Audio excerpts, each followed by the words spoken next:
All right, let's just jump right in. For most of our lives, we've been taught a really simple formula for motivation, right? Reward the good stuff, punish the bad. But what if that whole system is just plain wrong?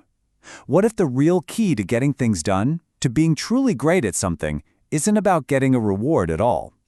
This explainer is going to dig into the surprising truth about what really gets us going. So, we're going to start with a puzzle. A true story that, on the surface, makes absolutely zero sense. The result flies in the face of, well, pretty much all conventional wisdom about business and why people work. And it points to a major bug in the, let's call it the operating system our society runs on. Okay, I want you to imagine something. It's 1995. The internet is just starting to become a thing, and you have to place a bet on one of two brand new digital encyclopedia projects. One of them is going to win big, so which one do you back? Let's look at the contenders. In one corner, you've got Microsoft Encarta. It's backed by, Microsoft, one of the biggest companies on the planet. They're paying professional writers and editors. They've got managers making sure everything's done right. Then in the other corner, you have, well, a weird idea. A project built by tens of thousands of volunteers. People with no special qualifications working for free just because they think it's fun. I mean, come on. Based on every business school textbook, betting on Model B would be completely insane. But we all know how this story ends, don't we? By 2009, Encarta was totally gone. And Wikipedia, that little hobby project, it became the biggest encyclopedia in the history of the world. So how did an army of unpaid volunteers absolutely crush a corporate giant? The answer forces us to look at a huge flaw in how we think about what motivates people. See that Wikipedia puzzle? It's not a fluke. It's a giant blinking red light.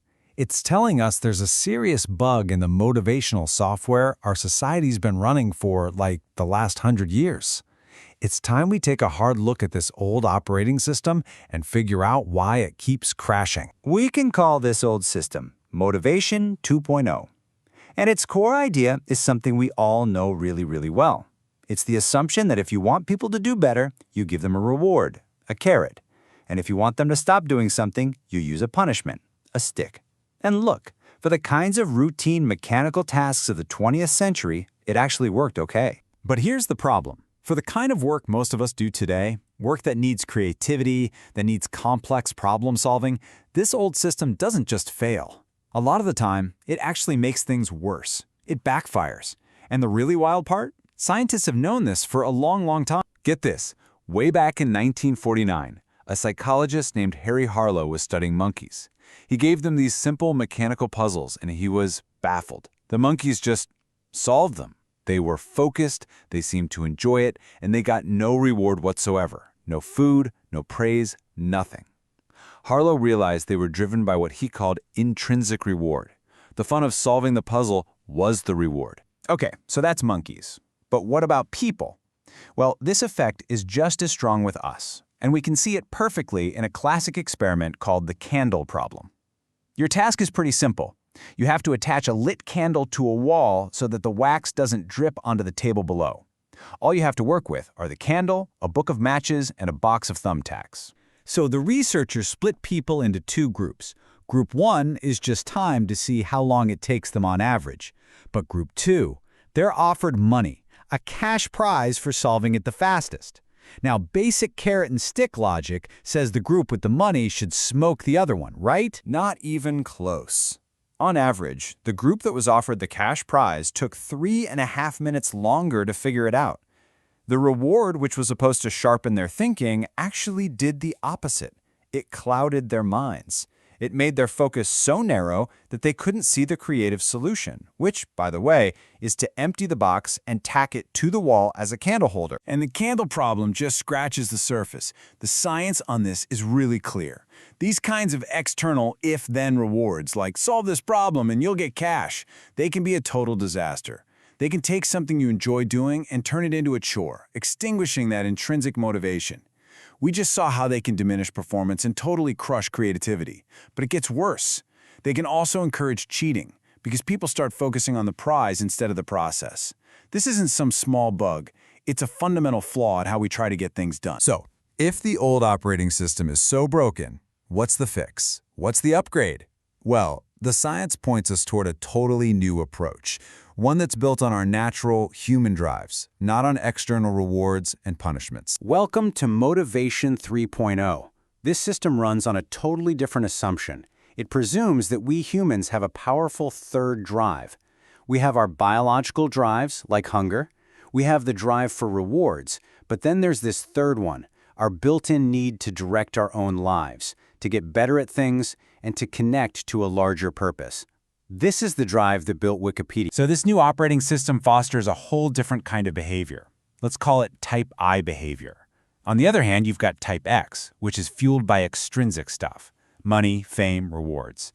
The main reason you're doing it is for the prize at the end. But type I, that's fueled by intrinsic desires. Things like freedom, challenge, and purpose. The motivation comes from the satisfaction of doing the activity itself. And for long-term success, type I is where it's at. Okay, so how do we actually do this? How do we encourage this type I behavior in ourselves and in other people? Well, Motivation 3.0 isn't just some abstract idea. It's a very practical framework, and it's built on 3 core essential elements. These are the 3 pillars of the whole system: autonomy, mastery, and purpose. Think of them as the legs of the stool. When all 3 are in place, people are engaged, they're productive, they're happy. But if you take one away, the whole thing starts to wobble. Let's start with the first one, autonomy. This is our deep human desire to be in charge of our own lives, to be self-directed. We're wired to be active players, not passive pawns on a chessboard. So much of traditional management is about control, and it basically flips our natural switch from on to off. Motivation 3.0 is all about flipping that switch back on. Now, real autonomy isn't about creating chaos. It's about giving people a real say over 4 key aspects of their work. We can call them the 4 T's. Giving people autonomy over their task, what they do, their time, when they do it, their technique, how they do it, and their team, who they do it with. This stuff works. Just look at Google's famous 20% time, where they let engineers spend a day a week on any project they want. That autonomy led directly to huge successes like Gmail and Google News. All right, the second element, which builds right on top of autonomy, is mastery. This is that simple, powerful urge we all have to get better at things, to improve our skills in something that we actually care about. You know, just being compliant might get you through the day, but it's the deep engagement that comes from pursuing mastery that's going to get you through the night. And the secret ingredient for mastery is a state that the psychologist Mihaly Csikszentmihalyi famously called flow.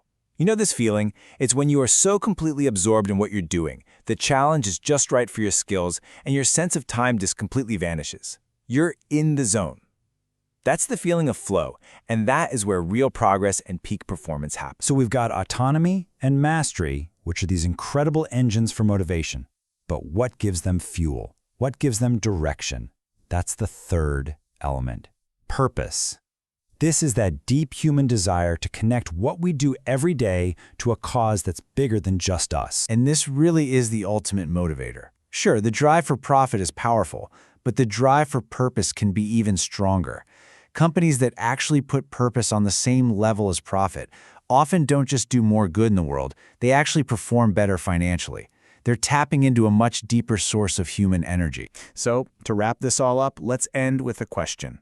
There's a saying that a great person's life can be summarized in a single sentence. For Abraham Lincoln, it was, "He preserved the Union and freed the slaves." So as you think about your own drive, your own motivation, and what really truly gets you going, what's your sentence going to be?